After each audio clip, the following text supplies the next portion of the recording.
Tech ലോകത്തെ വാർത്തകൾ. ഈ വർഷം അവസാനത്തോടെ ഇന്ത്യയിൽ നിർമ്മിച്ച ആദ്യത്തെ സെമി കണ്ടക്ടർ ചിപ്പ് വിപണിയിലെത്തുമെന്ന് പ്രധാനമന്ത്രി നരേന്ദ്രമോദി. ഇന്ത്യ സ്വന്തമായി ബഹിരാകാശ നിലയം സ്ഥാപിക്കുമെന്നും പ്രധാനമന്ത്രി അറിയിച്ചു. ഈ വർഷം അവസാനത്തോടെ ഇന്ത്യയിൽ നിർമ്മിച്ച ആദ്യത്തെ സെമി കണ്ടക്ടർ ചിപ്പ് വിപണിയിലെത്തിക്കുമെന്ന് പ്രധാനമന്ത്രി നരേന്ദ്രമോദി. 6 സെമി കണ്ടക്ടർ യൂണിറ്റുകൾ ഇതിനകം പ്രവർത്തനക്ഷമമാണെന്നും 4 പുതിയ യൂണിറ്റുകൾക്ക് പച്ചക്കൊടി കാണിച്ചിട്ടുണ്ടെന്നും മോദി പറഞ്ഞു. 79ാം സ്വാതന്ത്ര്യദിനത്തിൽ രാജ്യത്തെ അഭിസംബോധന ചെയ്യുകയായിരുന്നു മോദി. ഈ വർഷം അവസാനത്തോടെ ഇന്ത്യയിലെ ജനങ്ങൾ നിർമ്മിച്ച ചിപ്പുകൾ വിപണിയിലെത്തിക്കും. രാജ്യത്തെ സെമി കണ്ടക്ടറുകളെക്കുറിച്ച് 50-60 വർഷങ്ങൾക്ക് മുമ്പ് തന്നെ ചിന്തിക്കാൻ തുടങ്ങിയെങ്കിലും നിരവധി രാജ്യങ്ങൾ അതിൽ പ്രാവീണ്യം നേടുകയും ആധിപത്യം സ്ഥാപിക്കുകയും ചെയ്തിട്ടും ഇന്ത്യയിൽ അത് ഫയലുകളിൽ തന്നെ കുടുങ്ങിപ്പോയി. എന്നാൽ പല രാജ്യങ്ങളും ഈ വിഷയത്തിൽ ബഹുദൂരം മുന്നോട്ടുപോയി. ഏതെങ്കിലും സർക്കാരിനെ വിമർശിക്കാൻ ഉദ്ദേശിക്കുന്നില്ലെന്നും മോദി വ്യക്തമാക്കി. ഇന്ത്യയിൽ ഒരു സെമി കണ്ടക്ടർ പ്ലാന്റ് സ്ഥാപിക്കാനുള്ള ആദ്യത്തെ ശ്രമം 1960കളുടെ അവസാനത്തിലാണ് ഉണ്ടായത്.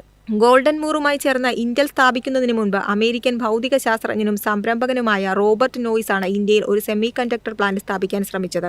2030 ആകുമ്പോഴേക്കും ഇന്ത്യയുടെ സെമി കണ്ടക്ടർ വിപണി ഇരട്ടിയിലധികം വളർച്ച കൈവരിക്കുമെന്നും 10,000 മുതൽ 11,000 കോടി ഡോളറിന്റെ വളർച്ച കൈവരിക്കുമെന്നും വ്യവസായ കണക്കുകൾ സൂചിപ്പിക്കുന്നു. കൂടാതെ ആക്സിയം 4 ദൗത്യം വിജയകരമായി പൂർത്തിയാക്കി തിരിച്ചെത്തിയ ഇന്ത്യൻ ബഹിരാകാശ സഞ്ചാരി ശുഭാംശു ശുക്ലയെ പ്രധാനമന്ത്രി അഭിനന്ദിച്ചു. ഇന്ത്യ സ്വന്തമായി ബഹിരാകാശ നിലയം നിർമ്മിക്കാനുള്ള പാതയിലാണെന്നും അദ്ദേഹം ചൂണ്ടിക്കാട്ടി. News desk MyFin TV. Google Chrome വാങ്ങാൻ വില പറഞ്ഞ ഇന്ത്യക്കാരൻ്റെ പെർപ്ലക്സിറ്റി AI വാഗ്ദാനം ചെയ്ത 3 ലക്ഷം കോടിയിലേറെ രൂപ. ലോകത്തിലെ ഏറ്റവും ജനപ്രിയ വെബ് ബ്രൗസറായ ഗൂഗിൾ ക്രോം വാങ്ങാൻ ആർട്ടിഫിഷ്യൽ ഇന്റലിജൻസ് സ്റ്റാർട്ടപ്പായ പെർപ്ലക്സിറ്റി AI $34.5 ബില്യൺ വാഗ്ദാനം ചെയ്തതായി രാജ്യാന്തര വാർത്താ ഏജൻസിയായ റോയിറ്റേഴ്സ് റിപ്പോർട്ട് ചെയ്തു. മുൻകൂർ ചർച്ചകൾ ഒന്നുമില്ലാതെയാണ് ഗൂഗിളിന്റെ മാതൃകമ്പനിയായ ആൽഫബൈറ്റിന് പെർപ്ലക്സിറ്റി AI ഈ ബിഡ് അയച്ചിരിക്കുന്നത്.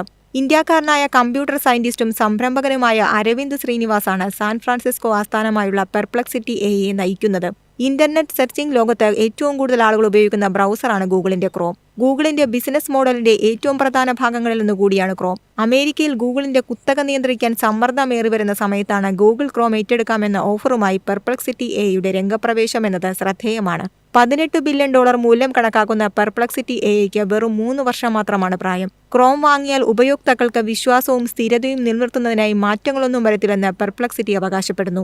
ആർട്ടിഫിഷ്യൽ ഇന്റലിജൻസ് മേഖലയിലെ മറ്റൊരു എതിരാളിയായ OpenAI ക്രോമിൽ താൽപര്യം പ്രകടിപ്പിച്ചതിന് തൊട്ടുപിന്നാലെയാണ് പെർപ്ലക്സിറ്റി AIയുടെ ഈ നീക്കമെന്നതും ശ്രദ്ധേയമാണ്.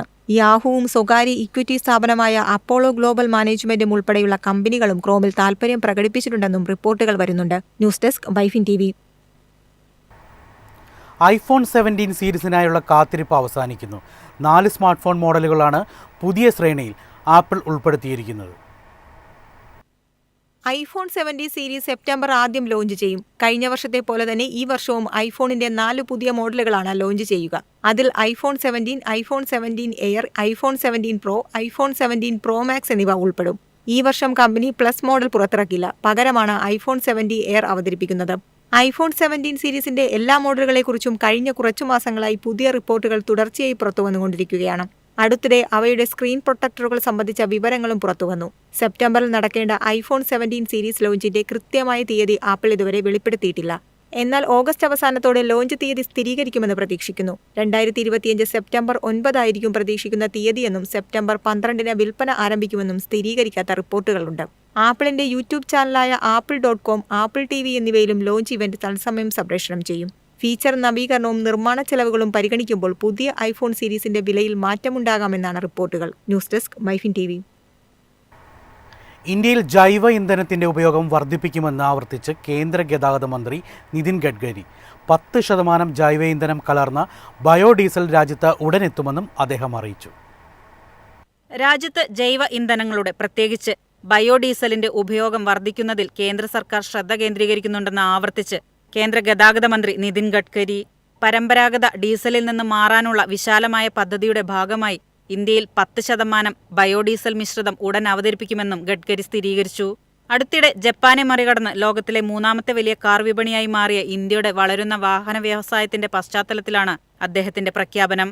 വാഹന വ്യവസായം നികുതി ഇനത്തിൽ വലിയ സംഭാവന നൽകുകയും 4.5 കോടിയിലധികം ആളുകൾക്ക് തൊഴിൽ നൽകുകയും ചെയ്യുന്നുണ്ടെങ്കിലും വായുമലിനീകരണത്തിന്റെ ഏകദേശം 40%-നും ഇത് കാരണമാകുന്നു എന്നാണ് ചില കണക്കുകൾ സൂചിപ്പിക്കുന്നത്. ഇതിനൊരു പ്രതിവിധി എന്ന നിലയിലാണ് ബയോഡീസലിലേക്കുള്ള മാറ്റം. ഇതോടൊപ്പം ഡീസലിന് പകരമായി എസോബ്യൂട്ടനോൾ ഉപയോഗിക്കുന്നതിനെക്കുറിച്ചും പഠനങ്ങൾ നടക്കുന്നുണ്ട്. നിലവിലെ ജൈവ ഇന്ധന പദ്ധതിയുടെ ഒരു വിജയമായി കൃഷിയിടങ്ങളിലെ അവശിഷ്ടങ്ങൾ കത്തിക്കുന്നത് കുറഞ്ഞുവെന്ന കാര്യവും ഗഡ്കരി ചൂണ്ടിക്കാട്ടി. കർഷകർ ജൈവ ഇന്ധന ഉൽപാദനത്തിനായി വൈക്കോൽ പോലുള്ള കാർഷികാവശിഷ്ടങ്ങൾ കൂടുതലായി നൽകുന്നത് വായുമലിനീകരണം കുറയ്ക്കുകയും ഗ്രാമീണ മേഖലയിൽ പുതിയ വരുമാന മാർഗങ്ങൾ സൃഷ്ടിക്കുകയും ചെയ്യുന്നുണ്ട്. News desk MyFin TV. India Britain വ്യാപാര കരാറിൽ സാധ്യത കണ്ടെത്താൻ ഒരുങ്ങി മഹീന്ദ്ര. ഇലക്ട്രിക് വാഹനങ്ങളുടെ ഉൽപ്പാദനം വർദ്ധിപ്പിച്ച് വിദേശത്തേക്ക് കയറ്റി അയക്കാനും കമ്പനി ലക്ഷ്യമിടുന്നു. ബ്രിട്ടനുമായുള്ള സ്വതന്ത്ര വ്യാപാര കരാർ പ്രാബല്യത്തിലാകുന്ന ഘട്ടത്തിൽ വൈദ്യുത വാഹനങ്ങൾ ബ്രിട്ടനിലേക്ക് കയറ്റി അയക്കാൻ പദ്ധതിയിടുന്നതായി മഹീന്ദ്ര അറിയിച്ചു. കമ്പനിയുടെ മാനേജിംഗ് ഡയറക്ടറും സിഇഒയുമായ അനീഷയാണ് ഇക്കാര്യം വ്യക്തമാക്കിയത്.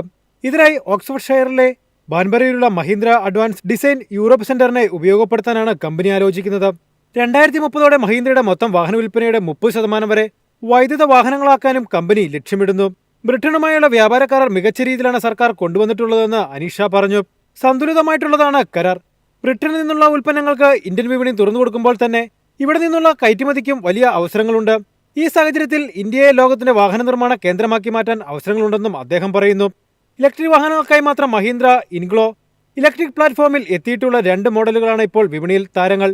BE6, XEV9, XEV9e എന്നിവയാണ് ഈ മോഡലുകൾ. ഈ പ്ലാറ്റ്ഫോമിനെ അടിസ്ഥാനമാക്കി നിരവധി മോഡലുകൾ മഹീന്ദ്ര നിർമ്മിക്കുന്നുണ്ടെന്നാണ് റിപ്പോർട്ടുകൾ. പാക്ക് 1, പാക്ക് 2, പാക്ക് 3 എന്നിങ്ങനെ 3 പതിപ്പുകളിലാണ് മഹീന്ദ്ര BE6, XEV9e മോഡലുകൾ എത്തുന്നത്. BE6ന്റെ ഉയർന്ന വേരിയന്റായ പാക്ക് 3യുടെ വില 26.9 ലക്ഷം രൂപയാണ്. അടിസ്ഥാന വേരിയന്റായ പാക്ക് 1ന് 18.9 ലക്ഷം രൂപയാണ് എക്സ് ഷോറൂം വില. മഹീന്ദ്ര XEV9e മോഡലിന്റെ ഉയർന്ന വകഭേദമായ പാക്ക് 3യുടെ വില 30.5 ലക്ഷം രൂപയാണ്. 9eയുടെ അടിസ്ഥാന മോഡലിന് 21.9 ലക്ഷം രൂപയാണ് പ്രാരംഭ വില. BE6 പാക്ക് 2 വേരിയന്റിന് 21.9 ലക്ഷം രൂപയും 9e പാക്ക് 2 വേരിയന്റിന് 24.9 ലക്ഷം രൂപയും വിലയാകും. 59 കിലോവാട്ട്, 79 കിലോവാട്ട് എന്നീ 2 ബാറ്ററി പാക്ക് ഓപ്ഷനിലാണ് വാഹനങ്ങൾ എത്തുന്നത്. News desk MyFin TV.